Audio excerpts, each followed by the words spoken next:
Now, Omi Crockett asked me a few days ago, he said, can you do a video on your mouthpieces, both past and present?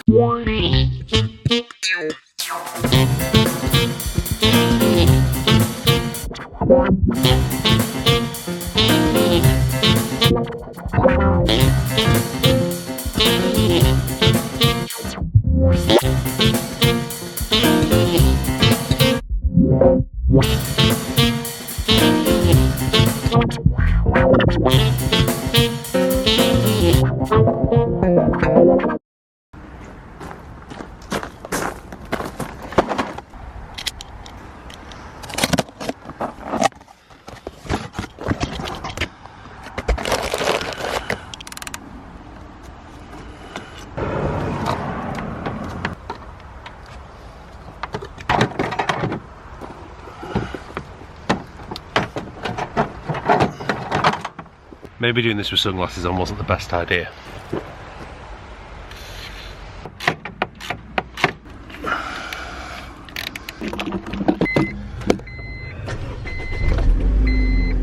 Oh crap.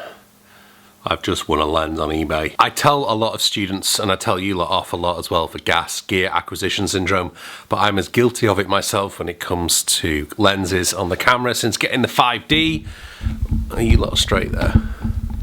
Because that's what we call an EF fitting, and this camera is an EFS fitting. Basically, a lot of the lenses that fit this don't fit the nice new camera. I'll just have to do what a friend of mine did. He said he used to tell his wife that he'd won another guitar. He said, all you got to do is put a magic number in and then you win. So, but anyway, such is life. Now, Omi Crockett asked me a few days ago, he said, can you do a video on your mouthpieces, both past and present? And TX Mr. Mike also said, great idea, want to know the progression. So, here goes, Dan's potted history of mouthpieces in 3 minutes.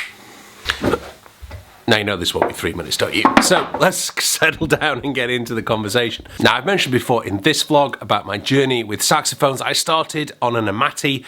It was Czechoslovakian.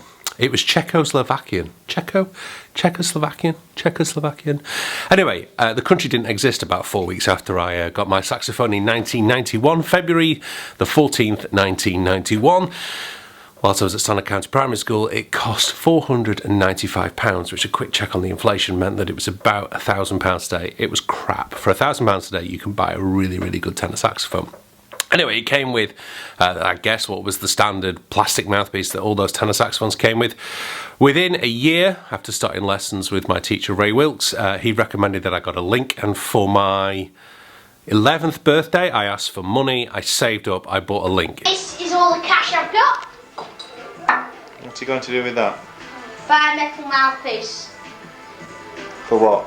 My saxophone. The link cost me £125. I've no idea what it really cost, what Ray was getting it for, where he was getting it from, but I got this nice Otto Link 6-star Tone Master. I'm guessing, and it's only a guess, that it was one of these 80s production models. I wish I still owned it. I sold it, and I really regret selling that mouthpiece. And I had that mouthpiece from 11 years of age all the way through till I was 21. And for my 21st birthday, I treated myself to a Barry Gold mouthpiece on about a 10-star.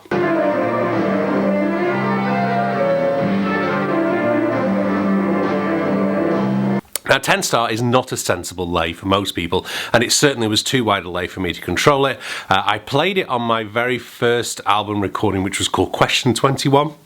There are some clips of it knocking around somewhere. Some of you may even own the album that I released in September of 2003 at the Villa Ray Green. I started going back to the link again, particularly when I was playing function gigs, which a lot of my gigs tended to be around that time. The Barry Gold was just far too loud, cut through far too much. I was playing it on a Yamaha 62 at the time.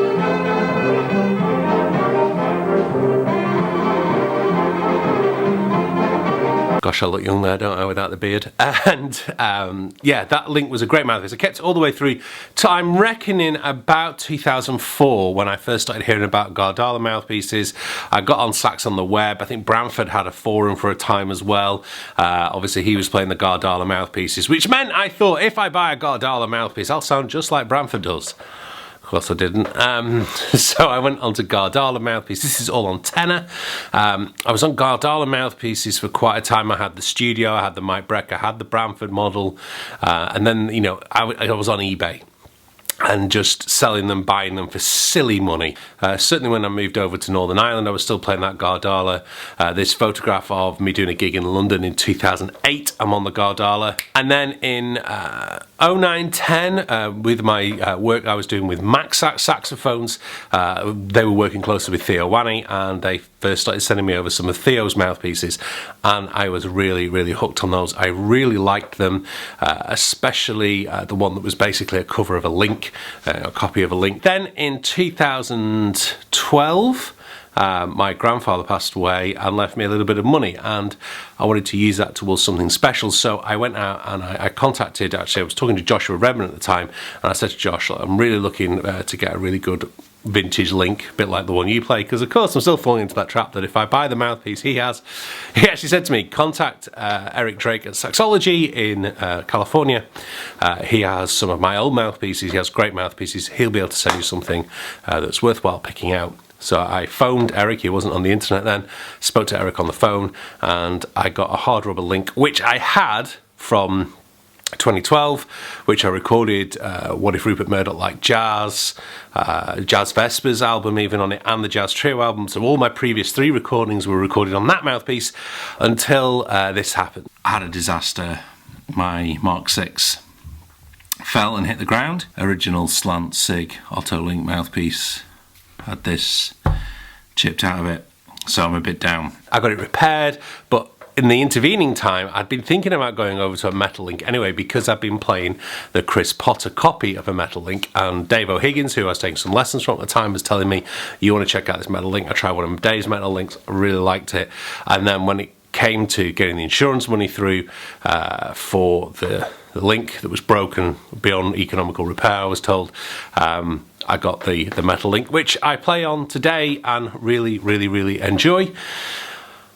The tale of that for tenor mouthpieces is I only really started getting happy with mouthpieces when I was spending serious amounts of money. On the market today, however, though, you've got things like the D'Addario hard rubber select jazz mouthpiece, which I think is phenomenal. I think unless you're willing to spend over £700, stick with that D'Addario, because that offers you the best value for money. You need to kind of spend a lot more money in order to get over. For me, those vintage Links are just the best mouthpieces out there. They were, you know, they're handmade. Mine, I think, is an early 60s. It just outplays everything else. Everything, you know, they make ones that look just like it, but they don't play like it. Now, as for alto mouthpieces, I didn't really start playing the alto seriously until I was 17, 18, when I started getting calls to play in big bands to play alto. So I was just kind of playing on a stock Yamaha. I think then I got the Yanagisawa metal mouthpiece for a time, and I think that's on those early albums that I played. I didn't really have control of it. I was playing like on a 9-star again because I wanted the big sound. I then went on to a Freddie Gregory. Now, there's a funny story behind that. Freddie Gregory, those of you who don't know, was making mouthpieces in London for a time, then moved to the States. Phenomenal mouthpieces. Now, this was pre-eBay because I was in a music shop in Preston in Lancashire. I was trying all the mouthpieces out there, and I wasn't finding one that I really liked. I said, I'm going to have to get a Freddie Gregory, because I was quite into Courtney Pant at the time. And they said, oh, we've got one. And I was like, really? So I tried it out, played it, it was amazing. I was thinking, this is going to be far too much money for what I can afford. And I said to the guy, I said, how much is it? He said, £65. I couldn't get out the shop fast enough with the thing. Obviously, I paid for it, but I was just like, that's a steal. And I was just like, okay, that's great. Off we go. Play that mouthpiece for many, many years. Again, once I got into the Theo Wanney mouthpieces, we started playing those again. And then I was on an Eisen, which I'd picked up in sax.co.uk a while back. Again, very similar to that New York Link. The only problem with the Eisen was it was very, very brittle. And I dropped it a couple of times and broke it. I actually had it repaired, I spoke about here, and then about 2 weeks later, dropped it again, and that was the end of that. So I'm currently playing on the D'Addario Select Jazz. It's great, it offers me everything I need if I'm playing classical, which I do tend to play a bit more on alto than I do on tenor or soprano. I have the Selma concept mouthpiece, there's also the D'Addario classic mouthpiece as well. But for me, this is the mouthpiece I tend to do. But to be honest, for me these days, alto tends to be 90% teaching, maybe 5% recording, 5% performance. Of that performance, most of that is classical. When it comes to soprano, again, I was a bit of a late starter. I started at 16.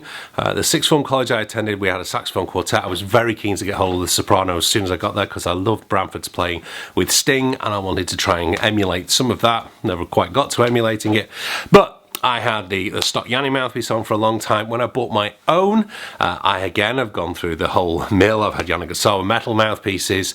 I've had, to be fair, off the top of my head, I can't really remember going through too many soprano mouthpieces. I found the mouthpiece I wanted though with a Selma soloist on a D. Again, that came through Branford's recommendation. That's what he was playing. He said he finds that the best way. I went and I managed to find a vintage one in a shop in Manchester, the same place I got my Selma Mark VI fixed and serviced last year, Johnny Roadhouse Music in Manchester. I got hold of that mouthpiece and I've kind of stuck with it. Apart from on the Absolute with the curved soprano, when I was doing this tour a few years ago, playing in different cathedrals, doing kind of Jan Garbarek stuff with choirs, and then I ended up doing another tour and doing the Edinburgh Festival, playing what can I best be described as Jan Garbarek meets Evan Parker and Ornette Coleman. It was weird. So in conclusion, pretty much like lenses, a good photographer will always take a good photo, a good saxophone player will always make a mouthpiece sound better, but there's nothing wrong with trying to improve your gear, but don't go down the rabbit hole of constantly trying to change it. I think that's what I'd say with, I don't know whether it's, I mean, I certainly believe the Link mouthpieces I'm playing now, particularly on tenor, are worth the money they are, but am I really continuing to play them because I've spent the money and therefore I'm far more willing to be patient and get the tone I want out of it? Interesting question. Don't forget, leave your comments below. Give us a like if you can. It makes a huge difference to the videos, as does subscribing if you don't already. So thank you for watching. I'll see you really soon.